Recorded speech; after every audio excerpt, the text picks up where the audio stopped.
TJ, your favorite scuba diver here with Deep South Divers. We are riding along with Jason today, better known as Obi.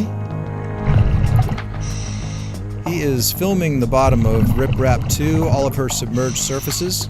See here we're starting at the forward starboard side.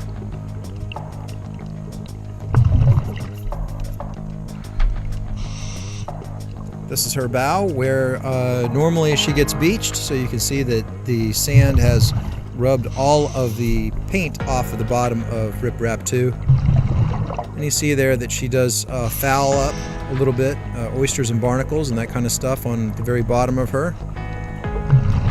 That's fairly normal for our area. Actually, that's somewhat light growth.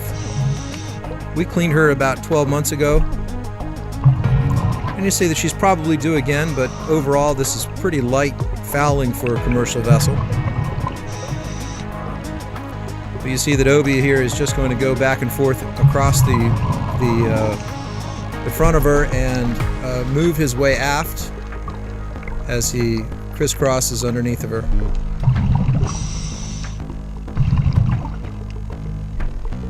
He's looking to cover every single square inch and to make sure that there's no damage. Nothing weird and obvious about Rap II.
So you see here, as he's moved aft, he comes across one of the keel coolers. This is effectively an underwater radiator that sits on the very bottom of the hull. In this case, it's recessed so as to prevent damage as the vessel is driven aground. And a lot of times a keel cooler like that, it's custom made. In this particular case, this is a commercially available keel cooler. Like I said, it's an underwater radiator for each engine, so there's one for each engine. And right next to the keel cooler is the keel itself.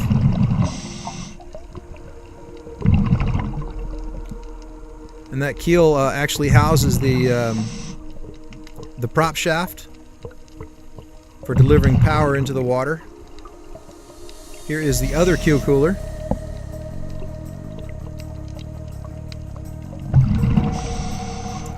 Those are all aluminum keel coolers, and they are in great shape. Typically in the local area here we see them clogged up with all kinds of stuff, and you can see here that these are fairly unclogged, nice and free and clean and able to do their jobs.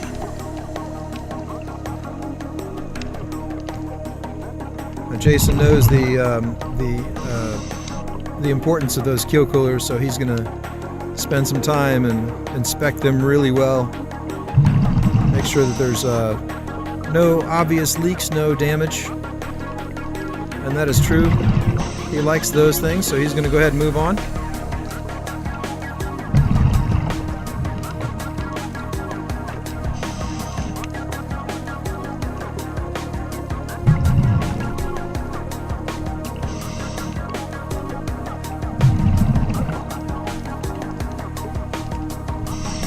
So here is one of Rip Rap II's keels.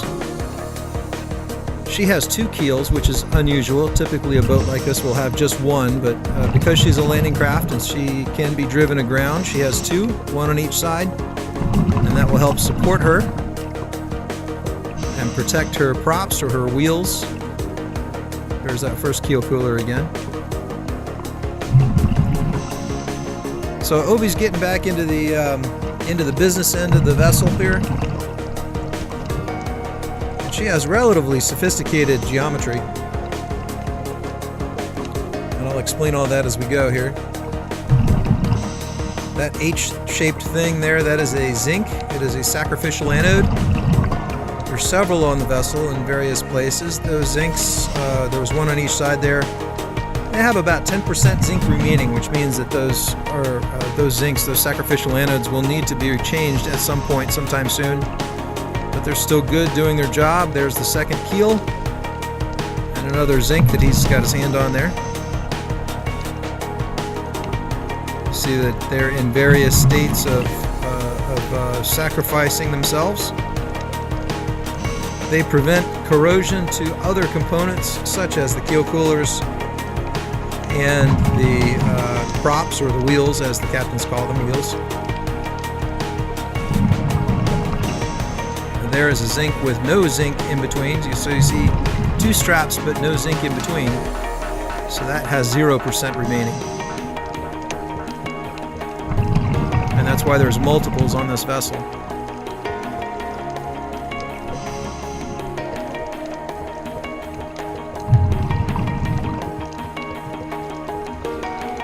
Alright, so there's our first wheel, our prop, and you see right behind it is the rudder. So the bottom of the rudder there has a rudder shoe. That's the horizontal member that you see going across there, and you've got 2 struts holding the shoe just in front of the rudder, and you've got 2 struts forward of that, and those are rudder shoe struts. And above that, where you've got the prop and shaft, there is a prop shaft strut. So you can see there how she would be, if she was driven aground, which is the normal MO for this vessel, how it would prevent damage to the props or the wheels. And you can see how the rudder shoe here runs into the bottom of one of those twin keels. And all of that is there to support the weight of the vessel while she is aground. So I count looks like 3 zincs on each side of each keel.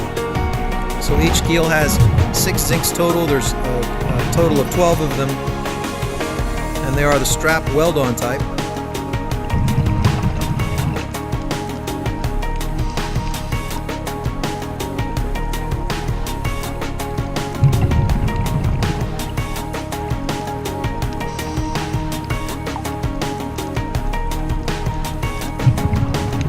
It's that metal, which is zinc and lead in between,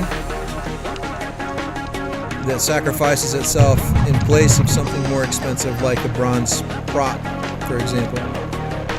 So there's your keel and rudder shoe interface. And you can see the shaft coming out of the back of the keel, going down through the shaft strut and into the propeller or wheel, and you can see that there's a little ding out of one of those blades of the propeller.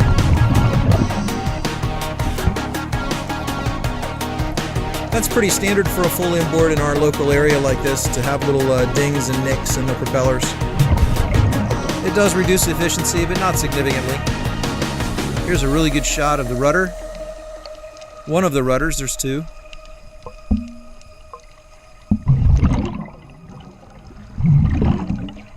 Here we'll take a look at the other side, which is the port side. That first one was the starboard side. So there is your strut that goes to the rudder shoe and your rudder, and you've got a zinc back there. It looks like a big disc, and it's about 20% remaining. Just forward of the rudder is the propeller.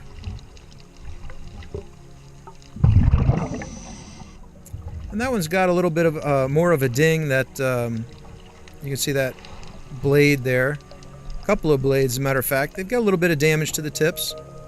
That's from hitting things in the water, like maybe a floating tree or a log or something that was in the water at some point.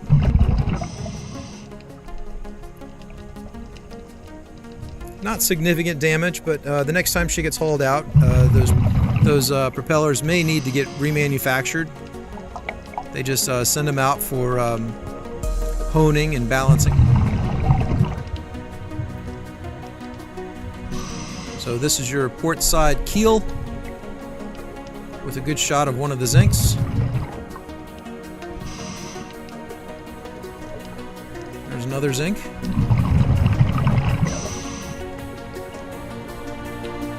And another. It's got quite a bit of zinc left on it. I would say that's about 50% remaining.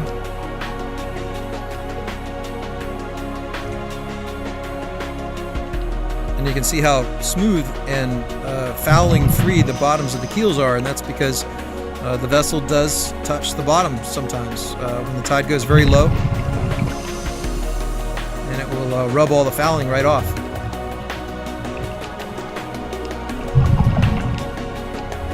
So here we'll cruise down the other side of that port side keel. Take a look at a couple of the zincs.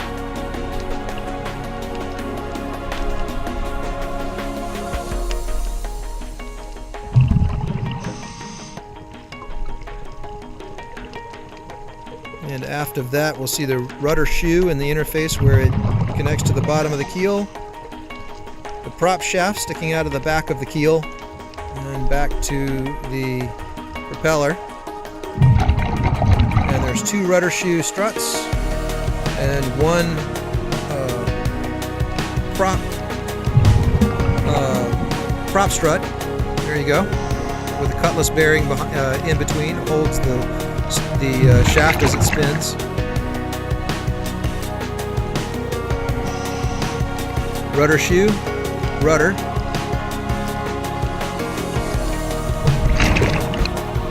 There's a good number of barnacles on there, but typically back here, and I think last year when we cleaned Rip Rap II last, this was all packed full of these giant oyster clusters, so this is comparatively clean.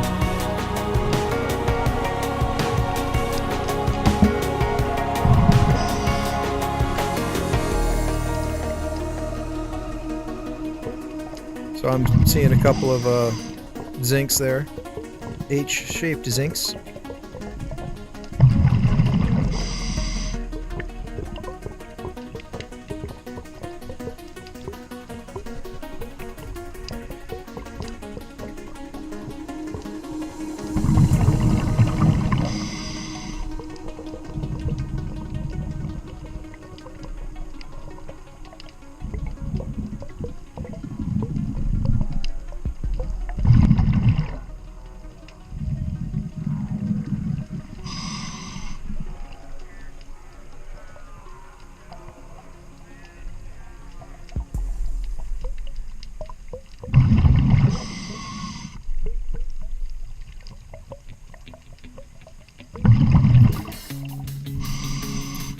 So water temperature that day was probably upper 40s or so. Obi is diving in a full dry suit this particular day. It was an advantage to dive in water this cold for the camera, because the cold water typically means more clarity. So we want to thank Obi for him diving in such cold waters and being prepared enough to be able to do it. Those dry suits, like he has, can run upwards of $4,000 or $5,000. Having the equipment to be able to do a job like this that's really the hard part. All right, so we're going to take a look at the chine here. This is where the bottom and the side of the boat meet. This corner. The side of the boat, aka the gunnel, the bottom of the boat, aka the hull. It's where the two of them meet. we're going to cruise along here to see if we see any nicks, dings, any obvious damage.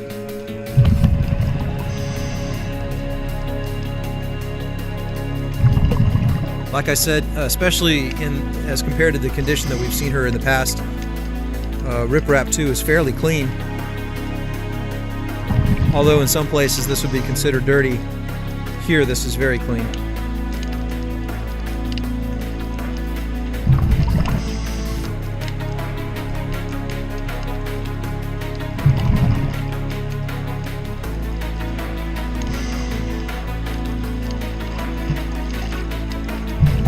So he's rounding the stern now, or the transom of the vessel. You can see there is the starboard side rudder.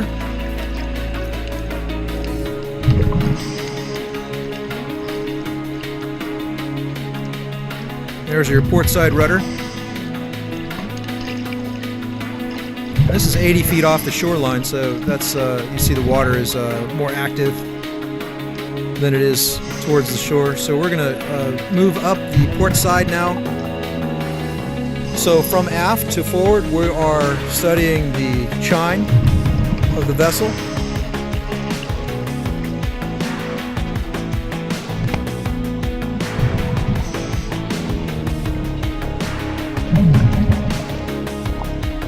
So he's hit a piling there that this vessel is sort of docked up against, and he has had to duck underneath the boat to get past that piling.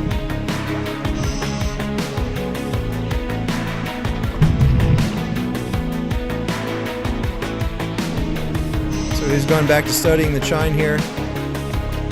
Pretty good shape. No obvious damage.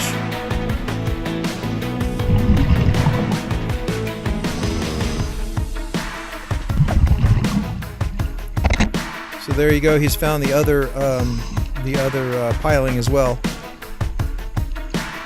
He has to duck under the boat to go past it.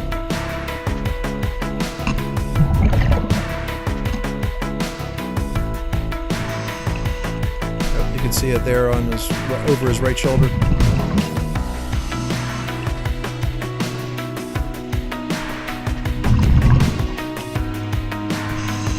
All right, so we're at the bow now.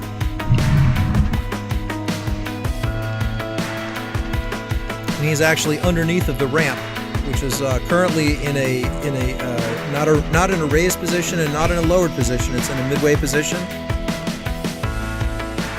But he's going to go ahead and give us a good look up inside there.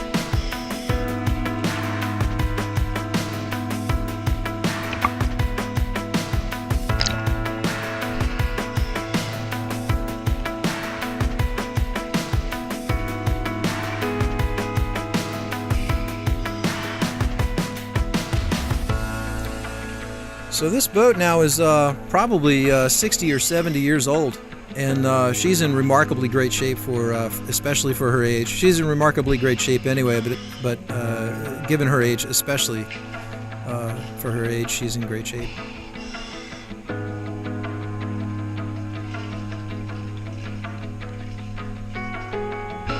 So Obi's done an excellent job of being very thorough and making sure that we've got a good shot of just about anything.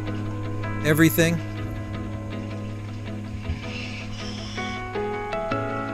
And that way you can always go back and sort of rewind and pause and take a good hard look at whatever it is that you wanted to see on the bottom of the vessel. But she definitely gets a thumbs up for us.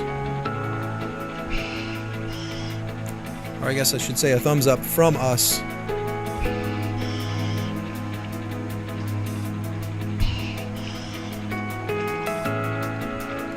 So we're going to exit this vessel at the starboard bow one more time, exactly how we came in. You see, here's a good long look at her ramp that she can raise and lower. In excellent shape. Nice job, Obi. Thanks, buddy. Hey, see you all in the next video.